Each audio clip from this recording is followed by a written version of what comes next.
Well, hi, good morning. It's December 7th today. There's a pile of snow outside my house, a couple feet deep now. Pretty sure it's going to be snow covered until spring from here forward, and more snow coming today. So, I love it when there's lots of snow out. It makes the winter kind of worthwhile in a way. So, what have I been doing this morning before I turned on the cameras? I thought I would do a little research and just verify the pinout on this tube. I'm looking at a chart and I'm not sure if is it this way or is it looking down into the socket this way. And I was just trying to find out which way it was. And that led me to a couple of websites. You know what, the great thing about doing this work is there is so much to know. It's a bottomless pit. And almost every time bottomless pit of stuff to know. Every time I start doing a little bit of research, I am shocked at how little I actually know. I know about what I'm doing. You can't let a lack of knowledge get in your way of doing stuff, though.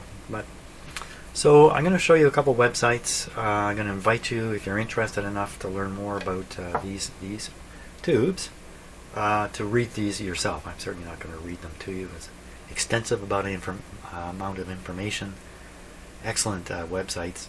You'd have to read them a few times.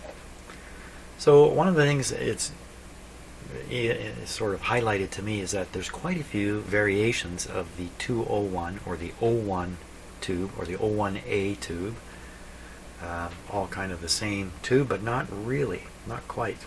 There's a long history. The 01 is the original tube, I guess, for commercial production. Maybe not the original, but certainly right down there among the very first. And you know, this was the triode for 10 years. Right up until the early 30s they were making these tubes, probably to go into older sets.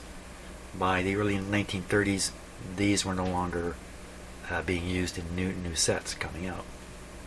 There's a long history of these tubes. Lots of variations in the base, the pins, and what's going on inside the tube itself. Very simple triode tube. So what I want to do here on camera is I want to see what tubes I've got here exactly, because I just 201, I just kind of ignored the prefix. Like for instance, this one is a UX 201A. Okay, I'm just going to put it there. I'm just going to run through them quickly here. Maybe they're all the same. UX 201A. UX 201A.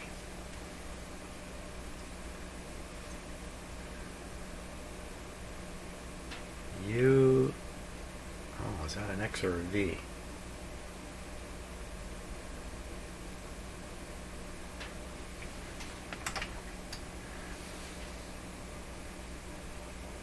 UX 201A.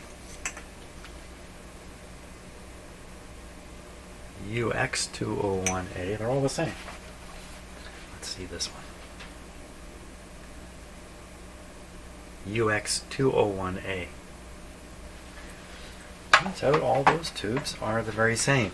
It could have been a UV 201A, it could have been a 201, it could have been a 201A. So, my understanding, and I could be wrong about this because I only read these websites kind of quickly, the A denotes a thoriated filament. And this is not a coated thing. It's not the filament was made of tungsten. They did not coat it with thorium.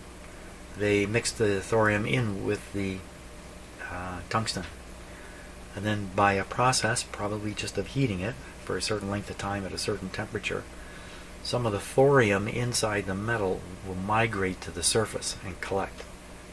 It's not unlike squeezing a sponge. You squeeze a sponge, the water comes out. The sponge doesn't. The sponge stays behind. So the thorium, it gets squeezed out under high temperature. It forms a coating on the surface. The thorium is a much more emissive metal when it comes to electron emission, and you get heavier currents from the filament simply because thorium is on the outside. But the thorium evaporates into the tube. Where it goes exactly, I don't know. It goes somewhere into the tube. But over time, more thorium will come out of the metal filament to the surface. In other words, every time you heat it up, you squeeze it a bit, and more of this stuff comes out. And that can go on for a long, long time. These tubes are very sensitive to being overheated. If you overheat them, the rate of evaporation of the thorium goes way up, but the rate at which thorium moves to the surface doesn't. And the result is you'll basically boil off or evaporate all the thorium on the surface, and the emission of the tube will go way down. So you put that tube in a tube tester, and you might put a big X on it. This tube's no good. But these tubes can be rejuvenated, really. It's a fairly simple process. Again, you're heating up the filament a little bit hotter than normal for a certain length of time. There's quite a prescription on how to do this. Different people have different schemes for doing this. Some of them heat it up much higher for 30 seconds and then bring it down, and they have other methods that they're trying to use to achieve the result. But the result is you can migrate more thorium to the surface and bring the tube back. The word is these tubes only fail when the filament breaks or a short develops in the tube, because the filament may bend and touch the grid or something like that, or the grid may touch the plate, or something of that sort can happen.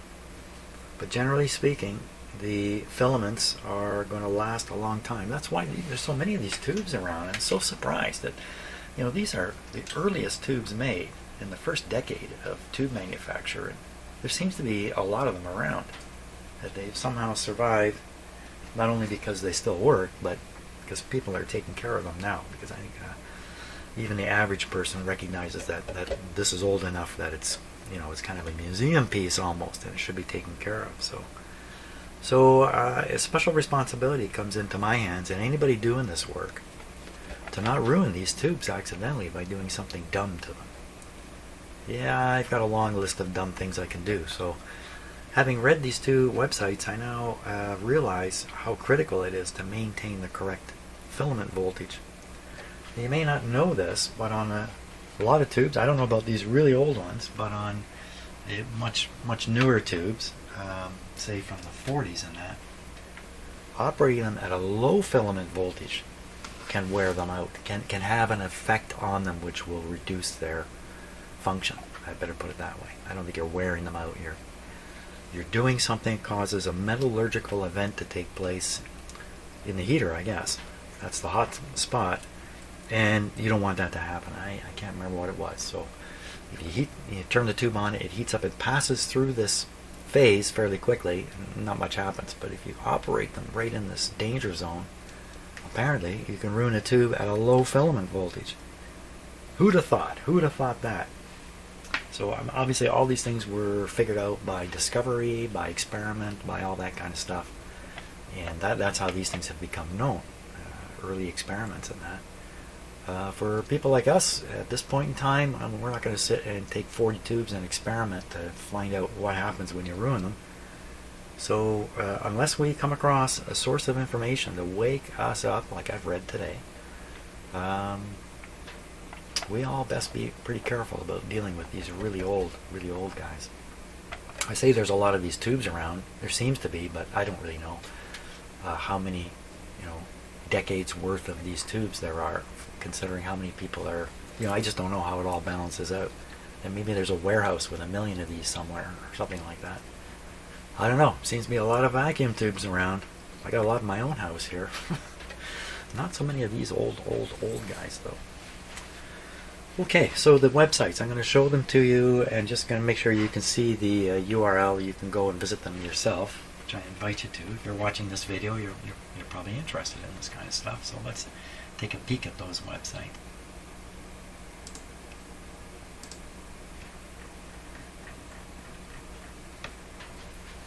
So this is the one that really opened my eyes here. Look, it's a website called uv201.com. Holy smokes, if that's not declaring themselves as being an excellent source of information, I don't know what else would be. All you need to know about these tubes. And goes through the history of them. It's great details. It's nicely written, lovely photographs to look at. These are all have brass bases. These are all really old, much older than the ones I've got. So here's some similar to what I've got here. Well, the tubes I have could have been made in 1927, I think it said somewhere. They're talking about the bases here. All of mine have this kind of base, kind of this or this. Mine are all nickel plated, so nickel plated pins are here. And what does it say about it? Bottom right is the UX base with nickel plated pins, 27 and later. So almost certainly what's happened is that this radio I've got in front of me was built, I'm pretty sure 1925, came with, of course, 1924, 1925 tubes in it, long since replaced, maybe numerous times. Got to my bench with all the wrong tubes in it, had two 26s instead of 201s in it. And I'm assuming it can't operate with a 226, that's just an assumption on my part. So what was I going to say there? I don't know what I was going to say. Now the other so the website here again, just go to the top, uv201.com. Thank you very much to the makers of this website that they took the time to lay all this out for us to read. Now in here is a link, I think it's in this page, to another page that discusses the process for rejuvenating these tubes. Here it is, reactivation is the word they use. Reactivation of thoriated tungsten filament. Now this is put out by one company called the Cunningham Company. So they put this out. This is a long document, lots of detail to read and help you to fully understand what you're up to when you're trying to do this. I notice the tubes they list doesn't include the 201. And there's a long history on the 201, who made it. There's actually a comment on that other web page saying that radio technology was actually slowed down briefly when there was a legal fight over who could make these tubes. Something like that was going on. And that fight was settled with the creation of RCA and Radio Corporation of America. I think that's what that stands for, RCA. And that's how this problem was solved. I don't know the details of that, but I believe it took over all the patents, and then patent users could gain a license from the RCA Corporation to carry on. I think. I'm not sure. Even though I have read tons and tons of stuff on tubes over the years, never read this particular stuff because generally I'm not working in the 1920s here. So there we go. So there's that website, and then this one. Oh, it's a subpage of the other UV201. It's a subpage. Okay, that's great. Now, the fact is, though, I never did find a clear indication of the pin arrangement on this tube, even though I looked at all this stuff. So I'm going to go back and continue to search for a clear indication. This is what I've got, this diagram. Okay, I would guess I'm looking at the bottom of the tube. I'm looking at the pins, and this is the arrangement. And I'm just looking for somewhere where it says viewed from the bottom or something like that. But nowhere does it indicate that. You just want to be sure. Great. And maybe while I'm jabbering on about these tubes, I should, a question comes up, what tube testers can test these old tubes? And most of them can one way or another. A lot of them don't have these old tubes in their listing. Because by 1940, who cared? Who cared about those old tubes? It's 1940. This is the kind of tube tester you could use. So look at this guy. So this tube tester works, and it's accurate still. It tests all the tubes that existed up until this tube tester was built. I think this is 1934 is the date here on the little piece of paper. So we're looking back from 1934, and this is, I believe, all the tubes that existed. Let's just take a look. So there's the O1A, has a star. Press diode button. And then we come down here to the 201. Where would that be? The 201A is not on here. You gotta be kidding me. Well, these are all over the map. 2, 1, 2, 6, 12. Huh. Hey, that's really surprising to me. Perhaps you just use the 01A settings. Tube number 1. There's a tube number 1 on here. Tube number 10. It's got the WX12 but no WD11. Well, I don't know how complete this this listing actually is. Chart of tube settings for Electron 38 tube tester.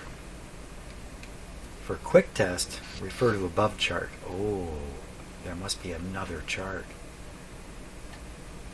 Preceding type number of tube indicates D preceding the tube type number signifies the tube contains diode plates.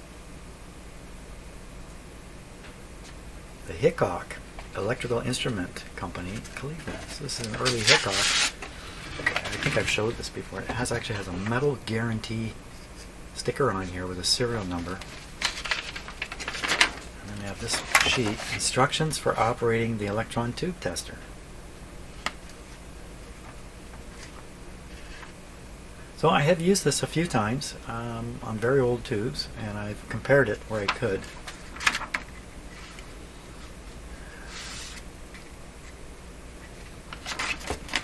Apparently I can't put a 201 in there. Probably can. Maybe if I look on the internet, we'll find more out about this guy.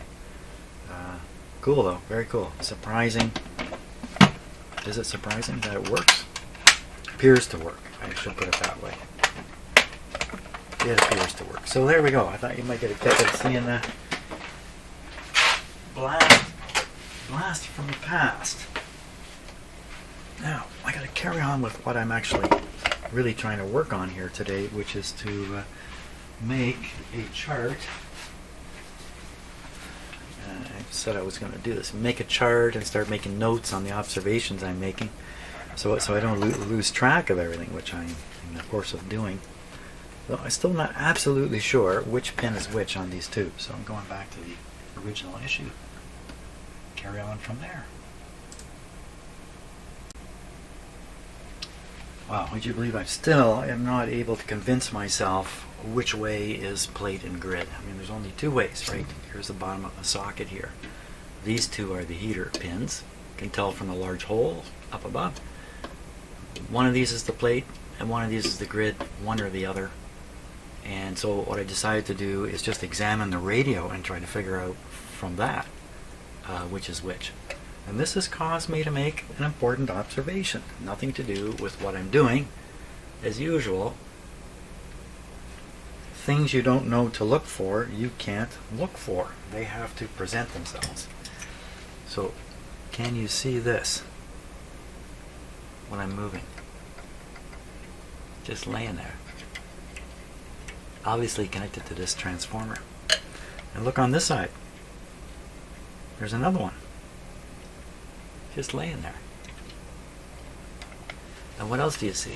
You see this orange drop capacitor. That's certainly been added fairly recently. You know, the last 20, 25, 30 years that's been added. They have this resistor. Clearly that's not a vintage resistor. So someone has already done the bypass of this transformer in this radio. And this transformer shot, I have to assume, and this is the bypass. Now I noticed this early on in my inspection of the radio, and I thought that's probably what this is. I just didn't notice these terminals hanging out here. Just hanging here. How come the guy didn't cut them away or something? Left them hanging there. The other connections. So it looks like this would have gone here. It's been removed and this terminal's been used, I guess, for the capacitor. Likewise, this terminal has come from here. You can see on the other side we still see the connections being made. This is going to answer my question. because if you have a capacitor here, the idea is to block the high voltage, the B plus, on the way to the grid. That would make this the grid. You know, the reason I'm so confused about this very simple thing is I found diagrams on the internet that show it both ways. So one is clearly viewed from the bottom and the other one's viewed from the top, so they would be reversed, but none of these diagrams indicate whether they are to be viewed from the top or the bottom. So that's why I just can't see into these tubes to try to examine the inside, and that's a little tough too. Can't see in. Oh my gosh! But this is the giveaway. So this will be now which way? Wait a minute. This could be going the other way. This could be coming from here. Yeah. See, I could have this wrong again. It could be. This could be the plate. This could be the.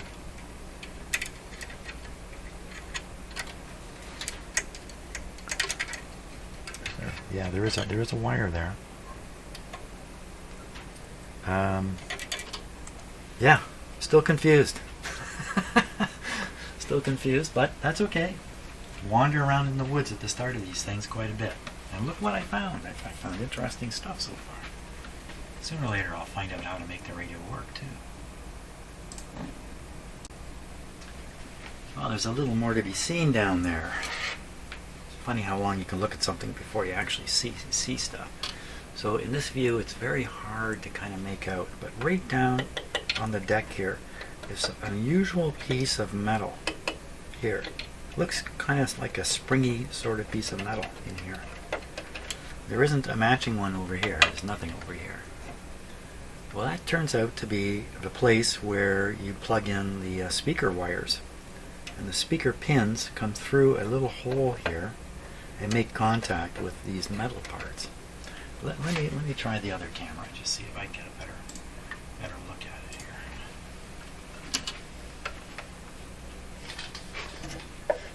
I can get right down there. Okay, so that's a better look. So you can see the hole where the pin would come through, and then it would strike the metal there, which has an awful lot of black stuff on it. What is that? Would that be silvered, and that's silver oxide? Looks like it's corroding away, in fact. So the interesting thing about this is on this side, you push the pin through, there's a chance it's going to contact this guy, which is just laying right above where the pin comes through. Well, almost right above. Just wandering around in here now. If I turn the radio over, this is going to hang in a different position, but nevertheless, how close is this to just shorting something out? And what would it be shorting out? Well, it's going into a winding down at the bottom of the transformer here, and it's the other connection's the same, of course, down the bottom. And also coming out of the bottom is the other connection here. So what I figured out is if you're going to use this resistor capacitor technique, you're attaching to the plate of the previous tube. Why the resistor, I don't know exactly. And then you're using a capacitor to block the DC but allow the audio, in this case audio, to come through to, it sure looks to be just stuck under that terminal. Now the weird thing is the transformer is still connected to these terminals. Why wouldn't he have disconnected the what I believe is the secondary side? Why wouldn't he disconnect the secondary side? You know, and that kind of makes sense too, in the sense in the idea that which side's going to fail. It's going to be the primary side with the high voltage that's going to fail. The secondary side's probably going to hang in. But why would he leave it there? Wouldn't he disconnect it? But it certainly appears to be still connected.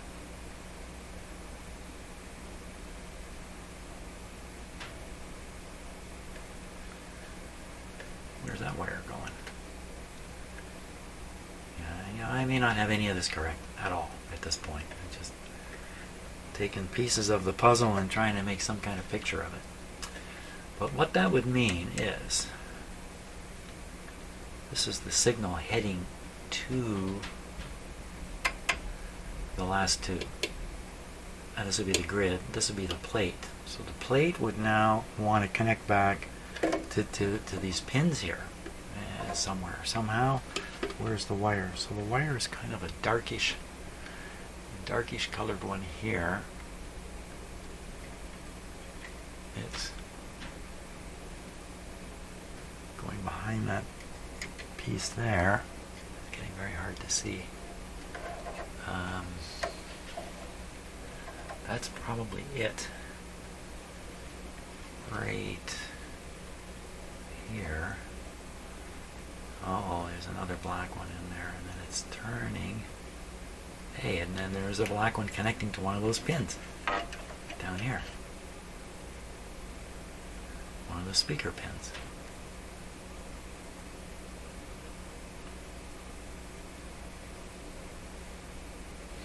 I guess that all makes sense then. So this would mean grid and plate. And grid and plate. Very good. Grid and plate. I think I have it. Now what will happen is, of course, I'll turn the radio over, but I won't turn this image over in my head, and I'll get it backwards. So this is the plate. Plate is the inboard. Grid is the outboard one. Okay, flip it over.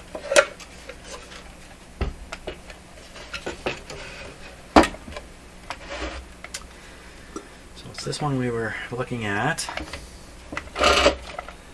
Be the heaters out here opposite the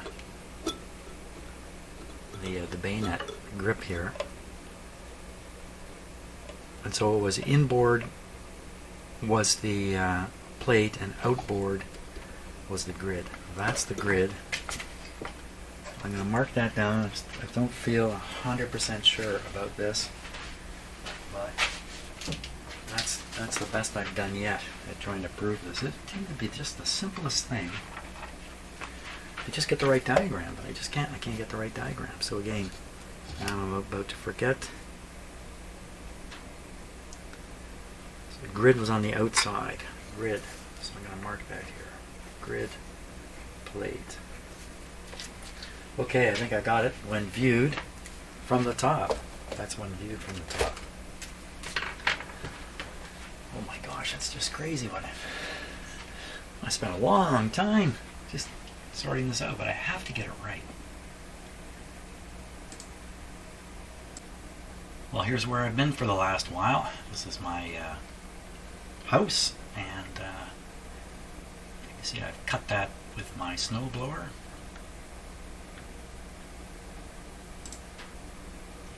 That's my driveway all blown out. You see my neighbor across the way there working on their driveway too. And this last picture is just taken up the street. The town snowplow has come by on this side. He hasn't come by the other side, although he did while I was out there, and that's what got my neighbor out, because of this huge mound of snow that of course builds up when the snowplow goes by. So if you live in a country without snow, this is what you're missing. You're missing all of this. Yeah. Okay, I think I finally sorted out plate and grid here with some certainty.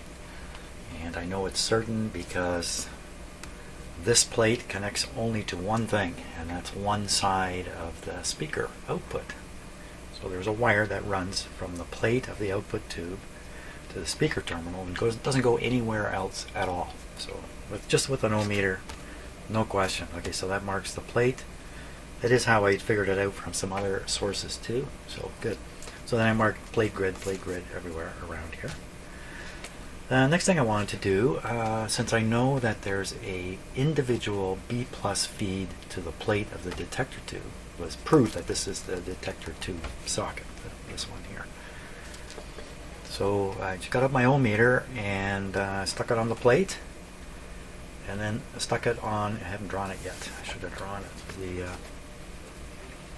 power terminal here. Let's repeat that and just see what happens. So,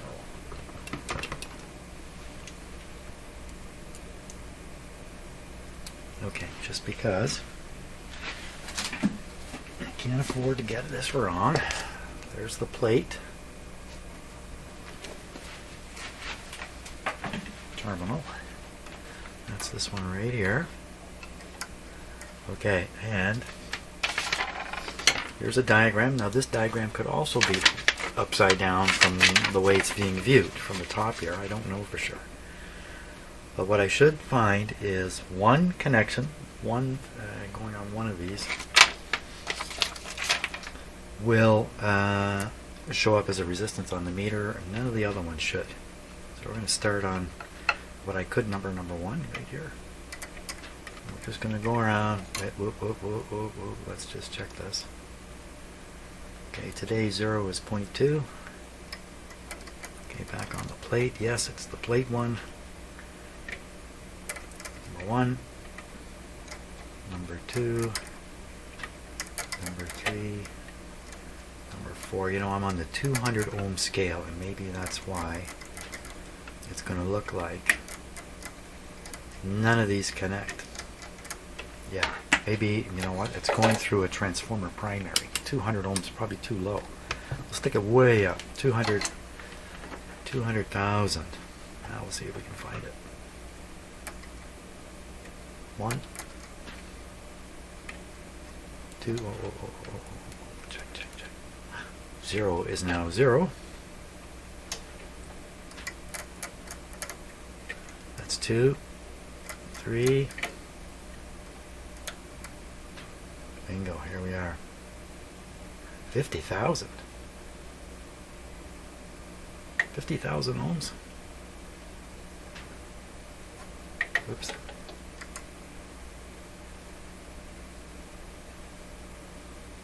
It's pretty high. Let's keep going.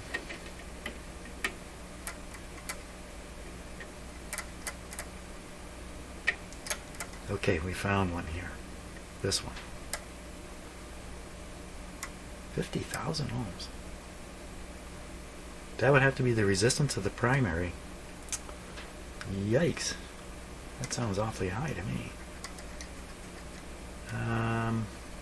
Yeah. Okay, so we look at which pin it is. 1, 2, 3, 4. Pin number 4.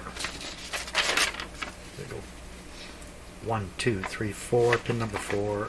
B plus detector. Okay, excellent. So this is the way this goes. Oh, you can't count 4 the other way. 1, 2, 3, 4. Oh, I haven't proven anything here. Yeah, this pin 4 is exactly opposite the key.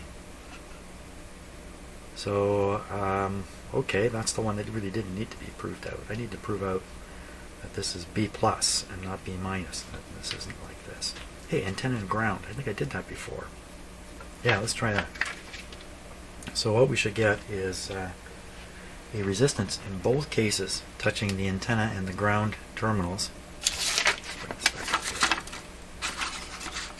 But the ground one should be a 0, and the antenna one should be the resistance of a winding of a transformer. Okay, so the ground is supposedly the last number 7. Let's try it. Okay, here we are on 7. I guess I'm covering this up, eh? 7, and there we are. Okay, now let's go to the antenna. This supposedly is the antenna, and we get a 0. Okay, so we haven't proven anything yet. 2K, 2,000 ohms. Can you see a difference? 0 is 0. Ground. There's a 0. And the other terminal. A 0. 2 zeros.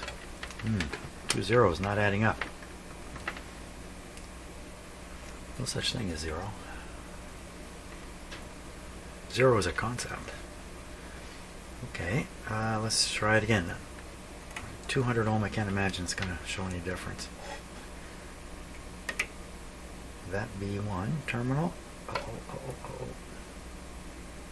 Okay, so 0, 0 is 0. Okay, this be the ground one. Kind of expect that to get right down to 0, and this be the antenna one. Yeah, I got it all the way down to 0.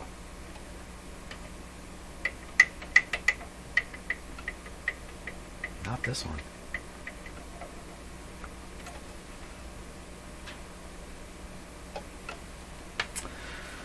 That's interesting. So that suggests that this diagram should really be viewed this way.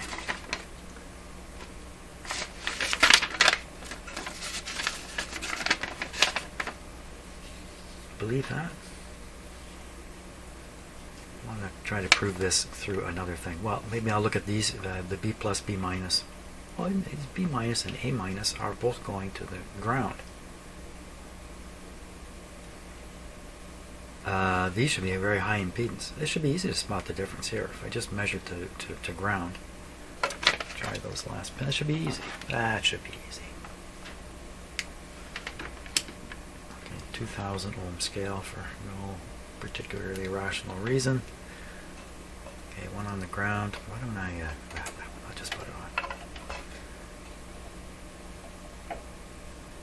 It's hard to make a good ground connection.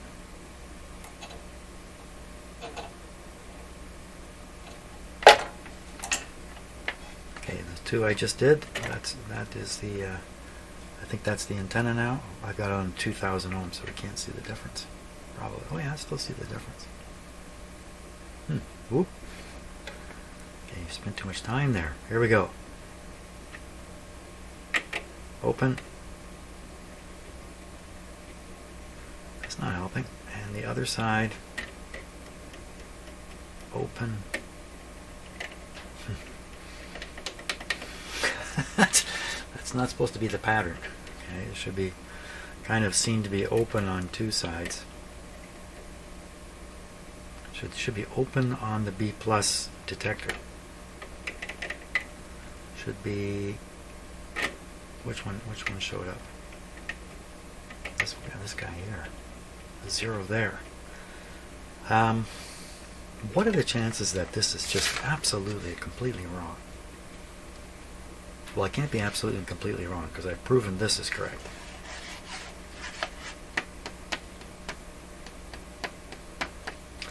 B plus must go to plates. So if we take what we think is true, that you watch this upside, look at this upside down, B plus would be over here, right here. That would be B plus. I should find it on plates.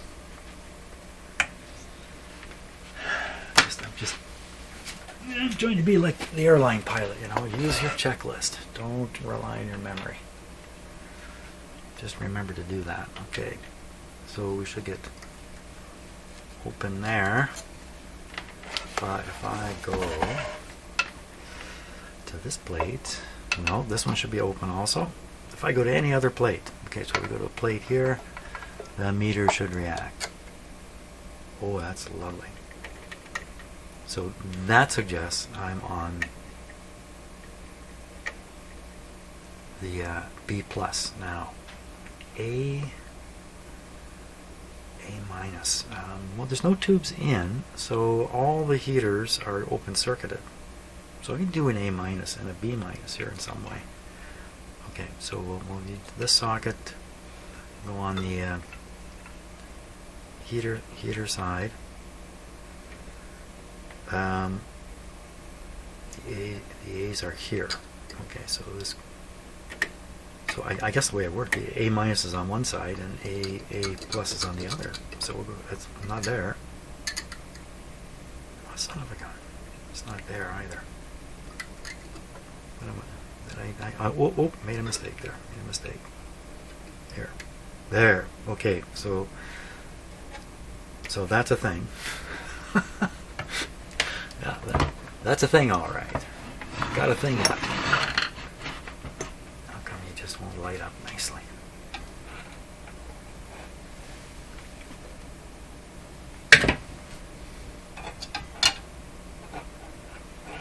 It's because of this. This is the problem. This white sheet here is causing me a problem. Okay. Now what did I just do? So I just did one side of the A supply and found it on one side, one heater. So I'm going to do the other side. Now I'm going to repeat what I just did. Is that any better?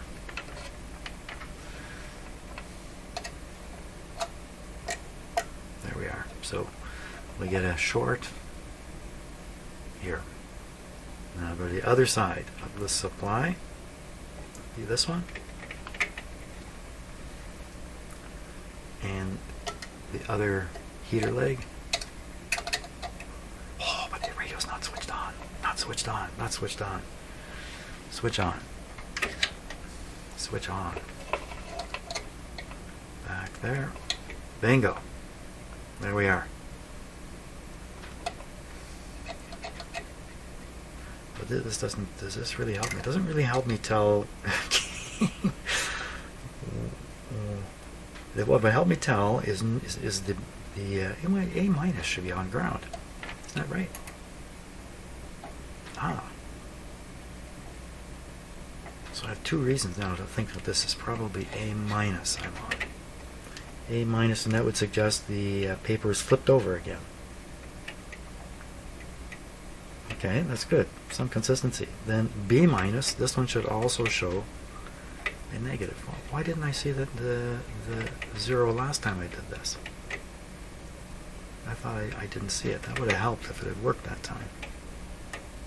Jeez, man, you just never know. You're being misled by your own self. So it should be open here. Open here. There's no shorts to ground.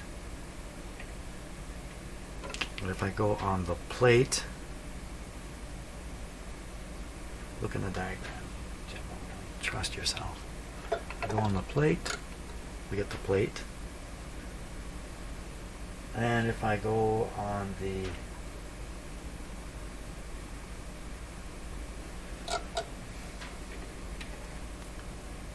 other A, then we get nothing where we got something, but we get something where we got nothing. Perfect. Okay, I think that settles it. So this diagram is best viewed upside down. Okay, well that explains a lot of things. That explains almost certainly why there appeared to be a short circuit on the power supply the first time I tried to fire this radio up. I think that explains it. Okay, well actually I got an awful lot out of this session today because I've learned a lot more about the tubes that are involved, and I think I should be able to power it up. But I think I'm going to do that tomorrow. Tomorrow will be about another attempt at powering this guy up with certainty in hand. Hey, thanks a lot for watching, and see you tomorrow.